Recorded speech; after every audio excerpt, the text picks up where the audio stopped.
Денеска треба да продолжи седницата на чиј дневен ред како пета точка е разрешувањето на републичкиот јавен обвинител Марко Зврлевски. Во четвртокот пратениците стигнаа до четвртата точка, но неизвестно е дали и денеска ќе се расправа за Зврлевски. Во четвртокот пратениците од ВМРО ДПМН е формираа 10 пратенички групи и има пријавено 35 за дискусија. Една од овие пратенички групи на самиот почеток денеска побара пауза од 1 час.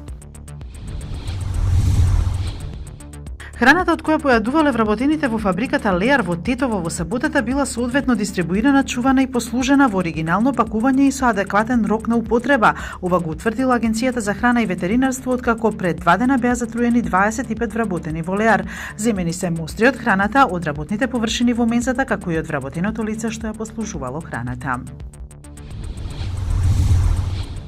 Ирачкиот премиер Хајдер Ал-Абади денеска објави дека градот Мосул е ослободен и прогласи победа врз џихадистите од Исламска држава. Сепак, според западните агенции, борбите во градот се уште не се сосема завршени и на северот на Ирак се уште се слушаат истрели и бомбардирања.